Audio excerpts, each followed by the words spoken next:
Reciban todos un cordial saludo en el nombre nuevo y eterno de nuestro Señor Jesucristo.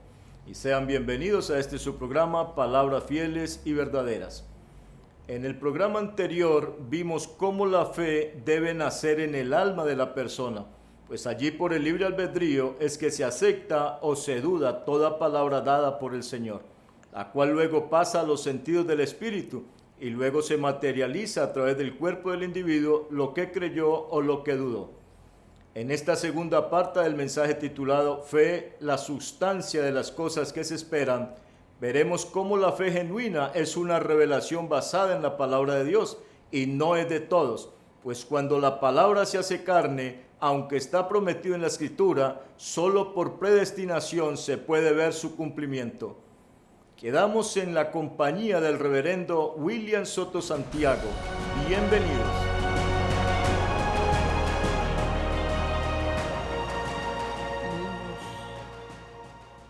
En Hebreos capítulo 11, verso 1 en adelante, y nos dice el apóstol San Pablo por palabra de Dios: es pues la fe, la certeza, es pues la fe, la certeza de lo que se espera, la convicción de lo que no se ve, porque por ella alcanzaron buen testimonio los antiguos. Por la fe entendemos haber sido constituido el universo por la palabra de Dios, de modo que lo que se ve fue hecho de lo que no se veía. Por la fe ofreció a Dios más excelente sacrificio. Por la fe, Abel ofreció a Dios más excelente sacrificio que Caín, por lo cual alcanzó testimonio de que era justo, dando a Dios testimonio de sus ofrendas, y muerto aún habla por ella. Por la fe no fue traspuesto para no ver muerte, y no fue hallado porque lo traspuso Dios,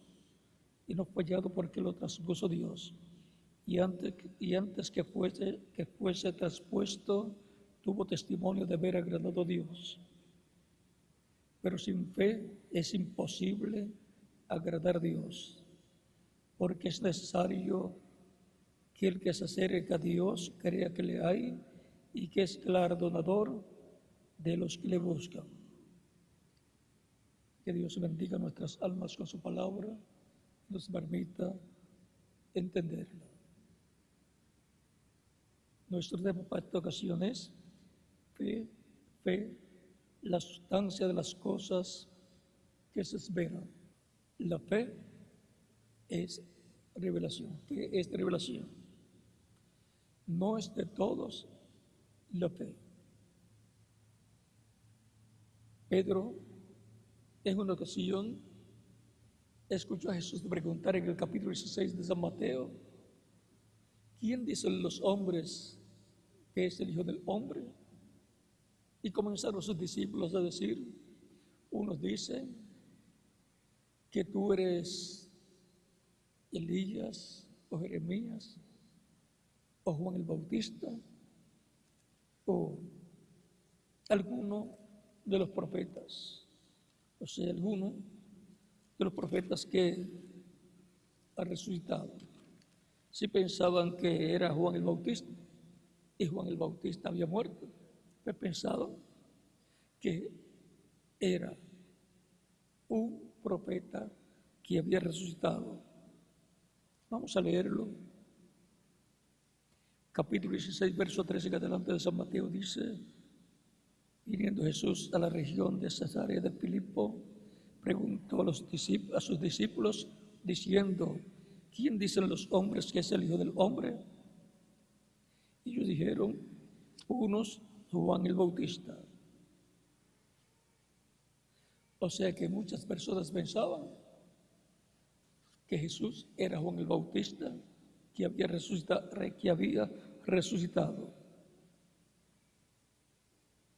otros Elías, y otros dicen, y otros Jeremías o alguno de los profetas. O sea, que la mayor parte del pueblo lo tenía como un profeta, pero no sabían qué profeta. No sabían que era el Mesías profeta. Porque el Mesías sería un profeta. Verso 16 sigue diciendo, respondiendo el 15 al 16, Él les dijo, ¿y vosotros, quién decís que soy yo? Respondiendo Simón Pedro dijo, tú eres el Cristo, el Hijo del Dios viviente. ¿Y cómo lo sabía Pedro?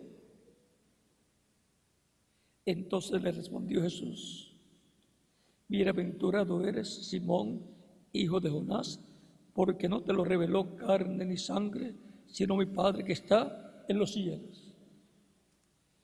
Esa revelación que Pedro tenía, la había recibido del cielo, y por eso creía en Jesucristo. Tenía la fe de Cristo, creía en Cristo como el Mesías, profeta, el Hijo de David, que estaba prometido para venir a la tierra en el tiempo correspondiente, y su ministerio sería en la primera mitad de la semana número 70 de la profecía de Daniel capítulo 9, versos 21 al 27. Matemáticamente estaba señalada la venida del Mesías para tener su ministerio en la primera parte de la semana número 70, y cada semana de las 70 semanas del libro del profeta Daniel corresponden cada semana a 7 años. Por lo tanto, son 490 años las 70 semanas. Desde que salió la palabra de Dios, o la palabra del Rey para la restauración de Jerusalén y del templo. Todo matemáticamente señalaba el tiempo en que el Mesías tendría su ministerio mesiánico. Es importante comprender que no es de todos la fe. Todos los creyentes en Cristo forman la iglesia del Señor Jesucristo, llamada por San Pablo en Gálatas capítulo 6, verso 10, la familia de la fe. Esa es la iglesia del Señor Jesucristo, es la descendencia de Abraham celestial, es la descendencia de Dios por medio del segundo Adán, el Señor Jesucristo, el cual ha estado reproduciéndose hijos e hijas de Dios a través de la unión con su iglesia de etapa en etapa. Y han estado naciendo en el cuerpo mixto de Cristo miles o millones de hijos e hijas de Dios, nacidos de nuevo a través de estos 2000 años de Cristo hacia acá. Esos son los hijos e hijas de Dios. Esos son los hijos de luz. Esos son los hijos del reino, representados en el trigo, en la parábola del trigo y la cizaña. Cristo dijo que el trigo son los hijos del reino, o sea, los hijos de Dios, los elegidos de Dios, los predestinados de Dios, los escogidos de Dios. Están escritos en el cielo, en el libro de la vida del Cordero, desde antes de la fundación del mundo, y ni uno de ellos se perderá. O sea que Él vino a la tierra con una misión divina. Era Emmanuel, Dios, con su cuerpo angelical, llamado el ángel del pacto y llamado Espíritu Santo, dentro de un cuerpo de carne llamado Jesús. Emmanuel, que traducido es Dios con nosotros, dice Isaías capítulo 7, verso 14, y San Mateo capítulo 1, versos 17 al 23. Por lo tanto, grande es el misterio de la piedad, dice San Pablo. Dios ha sido manifestado en carne. Por eso Cristo decía, el Padre que mora en mí, Él hace las obras. Y el Padre mayor es que yo. ¿Y estaba dónde? En Jesús. ¿Y el Espíritu Santo dónde estaba? En Jesús también. Ahí tenemos a Dios en toda su plenitud. Dios manifestado en carne humana, en toda su plenitud. Es la primera persona en la cual Dios se ha manifestado en toda su plenitud. Ese es nada menos que el velo de carne de Dios, la semejanza física de Dios. Cristo decía, el que me ha visto a mí, ha visto al Padre. Es importante saber que Jesucristo conocía el programa de redención para el cual Él había venido. Los discípulos no lo entendían. En una ocasión, Pedro quiso impedir que Jesús fuera a Jerusalén, porque era la ida a Jerusalén de la cual Cristo dijo que le iban a quitar la vida. Pero vean, aunque era para morir, al Pedro tratar de impedir que fuera a Jerusalén, estaba Pedro obrando, actuando y hablando fuera de la voluntad de Dios. Aunque parecía que porque amaba mucho a Jesús, trataba de impedir que lo mataran. Pero Él vino para morir, para poner su vida en expiación por nuestros pecados e impedir que se llevara a cabo esa obra divina en favor de la humanidad, era estar en contra de la voluntad de Dios. Era entonces el enemigo de Dios, el diablo, tratando de impedir la obra de redención en la fecha correspondiente, porque se tenía que llevarse a cabo la muerte de Cristo en la víspera de la Pascua. No fuera de esa fecha. Él tenía que cumplir la fiesta de la Pascua allí. Y por eso le dice a Pedro, apártate de mí, Satanás. Porque no ponía la mira en las cosas de Dios, sino en las cosas de los hombres. ¿Cómo se cumplirá la Escritura si Él no va y muere por nosotros en la cruz del Calvario? No estaríamos nosotros aquí si Cristo no moría ya en la cruz del Calvario. Estamos aquí viviendo en la tierra porque Él murió en la cruz del Calvario para quitar nuestros pecados, llevar nuestros pecados. En aquel tiempo la raza humana, la familia humana, se vio en el momento más grande de peligro por el cual haya pasado. Tenía que morir todo ser humano por sus pecados. Era un ciclo paralelo al tiempo de Noé, donde solamente Noé y su familia se salvaron. Y en este tiempo estamos en el ciclo divino, nuevamente en que la raza humana está en el peligro más grande de todos los tiempos y de todas las etapas del cristianismo.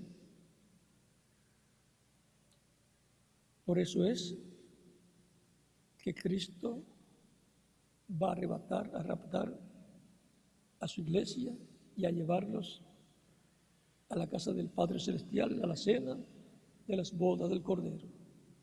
Porque la tierra va a estar pasando por el ciclo de la gran tribulación que durará 3 años y medio, donde las plagas, las copas, los juicios divinos van a caer sobre la tierra. Y volcanes, maremotos, tsunamis, enfermedades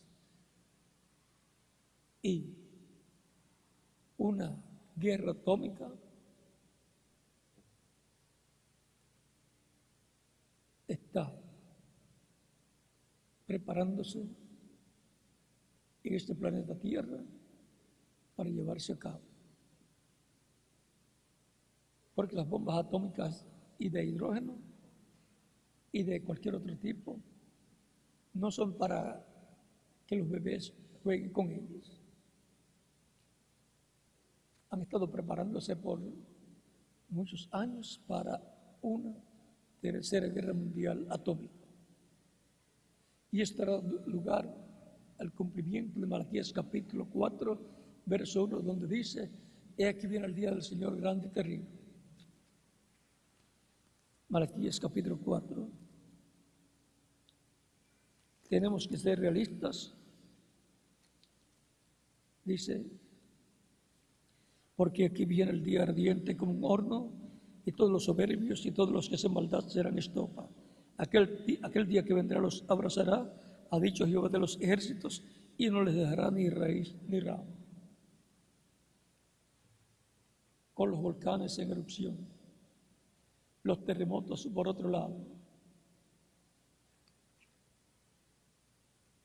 los polos derritiéndose, el medio ambiente con un sinnúmero de problemas, la temperatura en la Tierra aumentando también y una tercera guerra mundial atómica amenazando a la raza humana.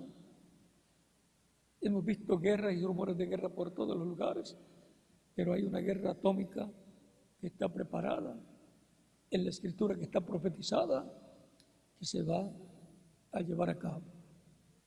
Es importante tener fe.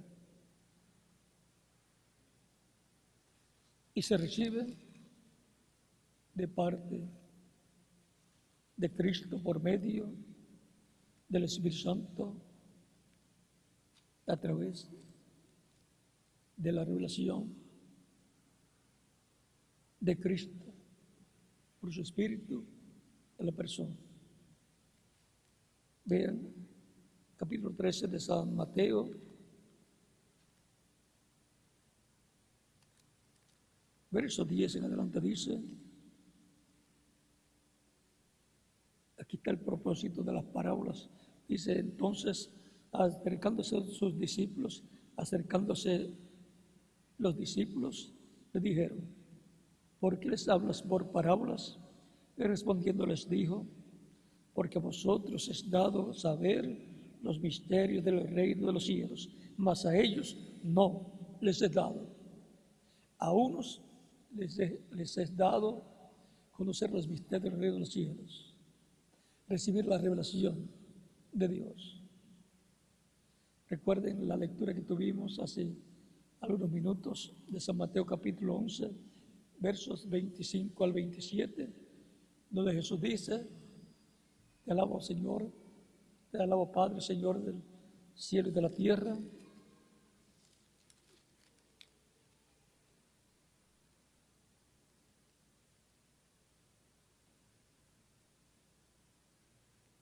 En aquel tiempo respondiendo Jesús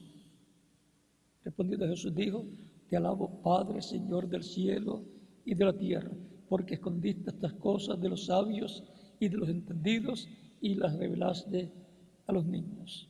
¿Ven?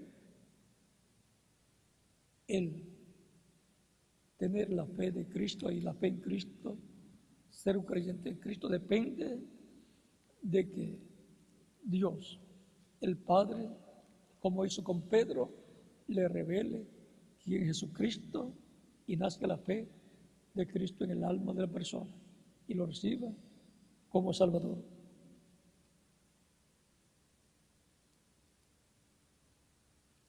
Sí, Padre, porque así te agradó. Todas las cosas me fueron entregadas por mi Padre, y nadie conoce al Hijo sino el Padre. Ni el Padre conoce a alguno sino el Hijo, y aquel a quien el Hijo lo quiera revelar. No es del que lo busca, sino de aquel al cual Cristo, por medio de su Espíritu, busca. Él dice que buscaría sus ovejas. Por ahí, por Jeremías y Ezequiel, nos habla de eso, y también en Isaías. Él buscaría sus ovejas y las busca, y sus ovejas escuchan su voz y lo siguen, y Él les da ¿qué? Vida eterna. Para eso es que se predica el Evangelio de Cristo, para recibir la vida eterna, al recibirlo como nuestro único y suficiente Salvador. Ahora continuamos en el capítulo 13.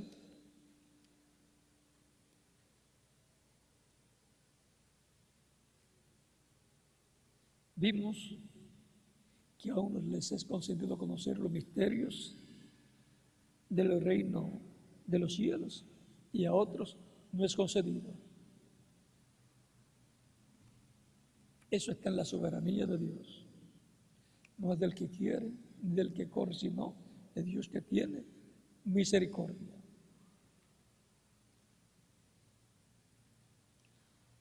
Porque a cualquiera que tiene se le dará y tendrá más.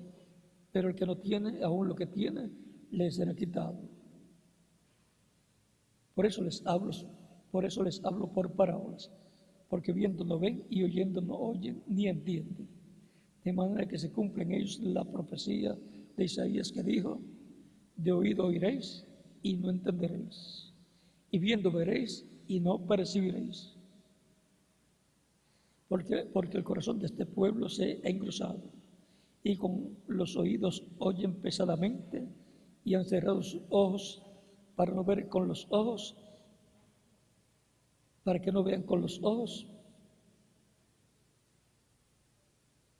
y oigan con los oídos, y con el corazón entiendan, y con el corazón que entiendan, y con el corazón entiendan, y se conviertan, y yo los sane, o sea, los salve. Pero bienaventurados vuestros ojos porque ven y vuestros oídos porque oyen. ¿Y qué estaban viendo ellos? ¿Y qué estaban oyendo ellos? Ellos estaban viendo la promesa de la venida del Mesías en medio de su pueblo Israel, como el Mesías profeta, como estaba anunciado. Y estaban oyendo al Mesías profeta. Por eso eran bienaventurados los apóstoles, los discípulos del Señor Jesucristo, porque estaban viendo y oyendo lo que muchos sabios desearon ver. Porque de cierto os digo que muchos profetas y justos desearon ver lo que veis y no lo vieron, y oír lo que oís y no lo oyeron. Eran bienaventurados al estar escuchando a Jesús y viendo a Jesús como el cumplimiento de la promesa de la venida del Mesías. Y al estar viéndolo, haber recibido esa revelación del cielo, eran bienaventurados. Hubo muchos que habían estudiado mucho política y religión también, y economía y de todo, pero no lo veían como el Mesías.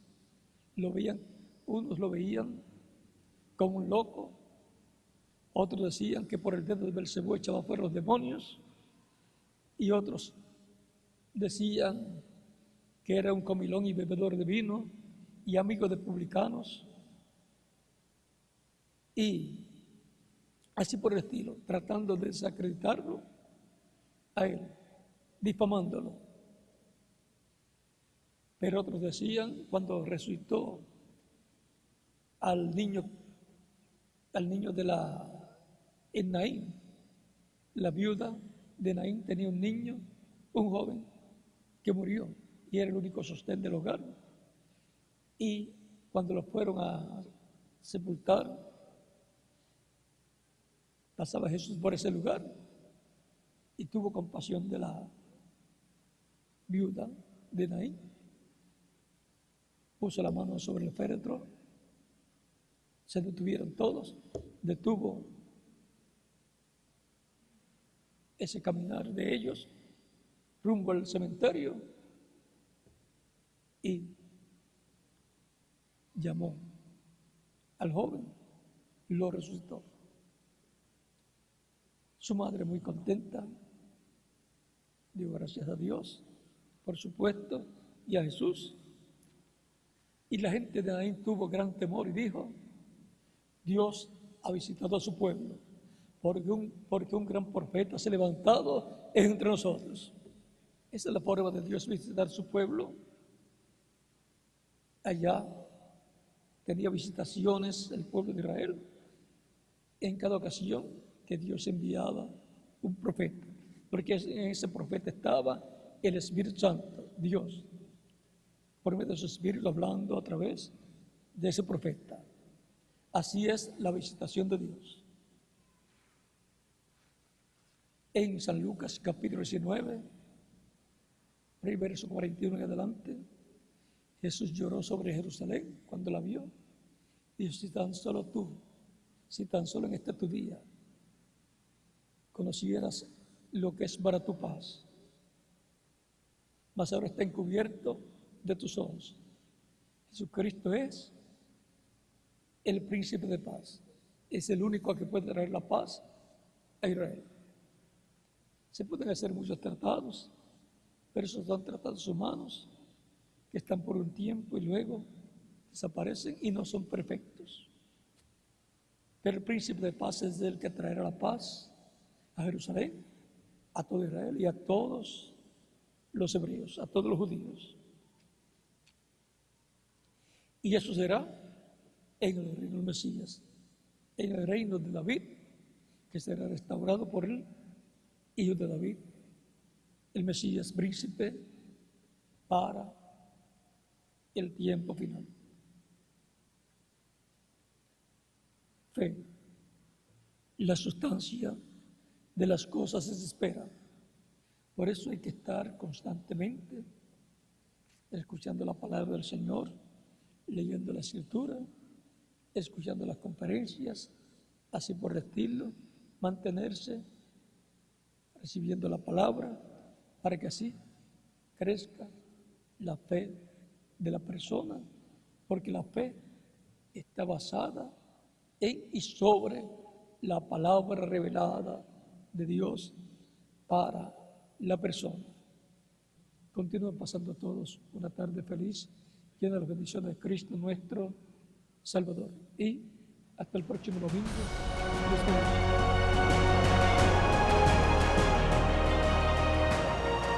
Qué gran privilegio poder ver por revelación el cumplimiento de su palabra. Quien desee mayor información puede comunicarse con nosotros a los números que aparecen en pantalla, seguirnos en Facebook y visitar nuestra página web www.carpa.com. Que las promesas divinas se hagan una realidad en nuestras vidas por la mano poderosa de la fe, y nos veremos en la próxima emisión de nuestro programa Palabras Fieles y Verdaderas.